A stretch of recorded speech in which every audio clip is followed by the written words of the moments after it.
Hello guys. So మనకి AP triple IT కౌన్సిలింగ్కి మొన్న schedule అయితే రిలీజ్ చేశారు.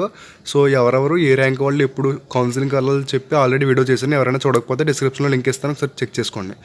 సో మనకి ఏపీ ట్రిపుల్ ఐటీ కౌన్సిలింగ్కి కాల్ లెటర్స్ అయితే రిలీజ్ చేశారు.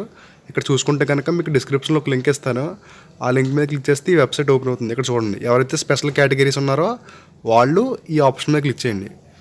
సో ఇక్కడ క్లిక్ చేస్తే మీకు మీ RGUKT CET hall ticket number అడుగుతుంది. సో అడిగిన తర్వాత మీ కాల్ లెటర్ అయితే డౌన్లోడ్ చేసుకోమంటుంది. సో ఎవరైతే జనరల్ కేటగిరీ అంటే ఓన్లీ మీ caste wise, so BC, SC, ST, OC, so ఎవరైతే వీళ్ళు ఉన్నారో వాళ్ళందరూ జనరల్ కేటగిరీ కిందకి వస్తారు. సో వీళ్ళందరూ ఈ ఆప్షన్ మీద క్లిక్ చేస్తే మీకు ఇంకో ఫామ్ పేజ్ అయితే ఓపెన్ అవుతుంది. సో ఇక్కడ మీకు ఆర్జీకేట్ సెట్ హాల్ టికెట్ నెంబర్ అయితే ఎంటర్ చేయమంటుంది. ఎంటర్ చేసిన తర్వాత ఇక్కడ పక్కన గో అని ఉంది కదా, దాని మీద క్లిక్ చేస్తే ఇక్కడ మీ డీటెయిల్స్ అని చూపిస్తుంది.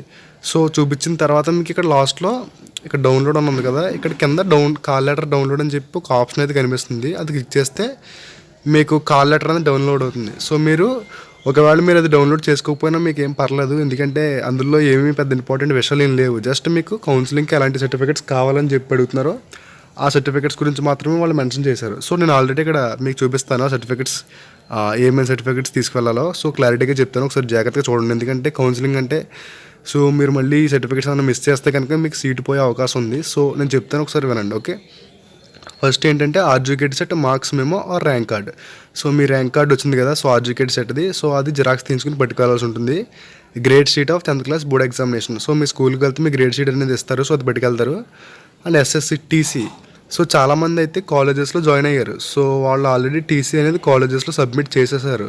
సో మీరు ఏం చేస్తారంటే టీసీ పట్టుకెళ్ళాల్సిన అవసరం లేదు, బట్ అడ్మిషన్ వచ్చిన తర్వాత వాళ్ళు మీకు కొన్ని డేస్ అయితే టైం ఇస్తారు. సో ఇక్కడ చూడండి, however in the event of admission already taken elsewhere the candidate will be given time to produce TC within 3 days, giving an undertaking to that effect on the admission shall be held in reverse till then.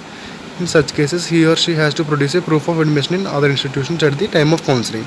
So మీరు వేరే కాలేజ్లో admission తీసుకున్నట్టు మీరు RGKT కౌన్సిలింగ్కి వెళ్ళినప్పుడు వాళ్ళకి చూపించాలి. So మీకు ఏమైనా ఐడెంటిటీ కార్డు ఉన్నా కానీ, లేదంటే వాళ్ళు అడ్మిషన్కి ఏదైనా ఫామ్ ఉంటుంది కదా, సో అదన్నీ చూపించండి. సో మేము వేరే కాలేజ్లో అడ్మిషన్ తీసుకున్నాం, మాకు టీసీ తర్వాత ప్రొడ్యూస్ చేస్తామని చెప్పండి. ఓకే, సో ఒకవేళ టీసీ ఉంటే కనుక okay, not a problem. And study certificates from 4th class to 10th class. So 4th నుంచి 10th వరకు స్టడీ సర్టిఫికేట్స్ అయితే పట్టుకోవాల్సి ఉంటుంది.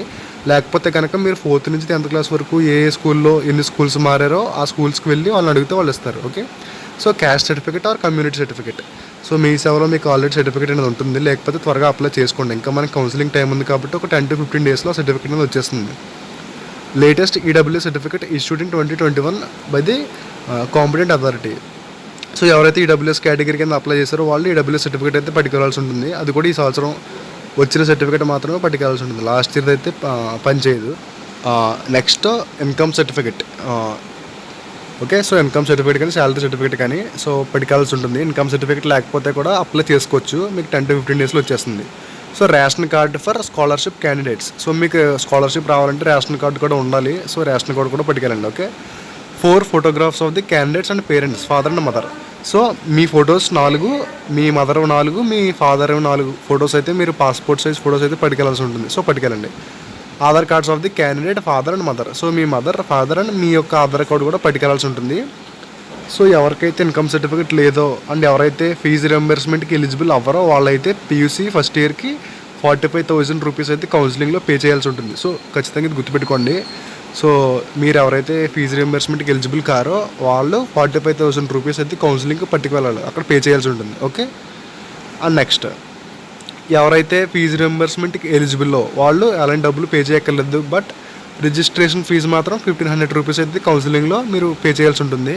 సో మీరు కౌన్సిలింగ్కి డబ్బులు అయితే పట్టుకెళ్ళండి. సో రిజిస్ట్రేషన్ ఫీజు ఏమో 1,500 rupees, so including 500 rupees for insurance and 1,000 rupees for SC ST candidates. So ఎవరైతే SC ST candidates ఉన్నారో వాళ్ళైతే 1,000 రూపీస్ పే చేయాల్సి ఉంటుంది.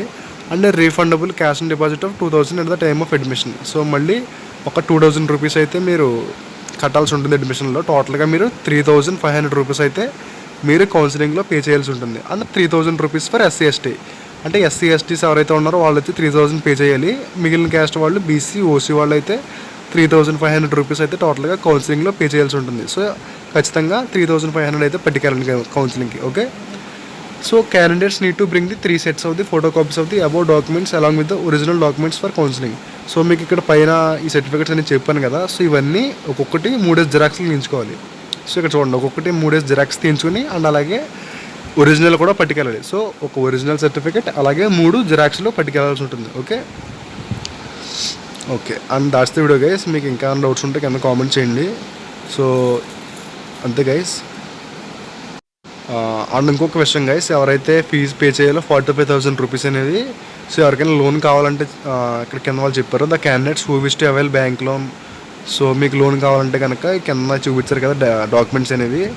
So additional 4 sets of copies. So 3 copies తెమ్మని చెప్పారు కదా ఒక్కొక్క సర్టిఫికెట్, అవి కాకుండా ఎడిషనల్గా ఇంకొక 4 sets అయితే పట్టుకెళ్ళాలి. సో ఇది ఎవరికైతే లోన్ కావాలనుకుంటున్నారో వాళ్ళు, నార్మల్గా ఎవరికైతే ఫీజు లేదో ఫీజు రింబర్స్మెంట్కి ఎలిజిబుల్ అయితే కనుక మీకు ఇవేం అవసరం లేదు. ఓకే.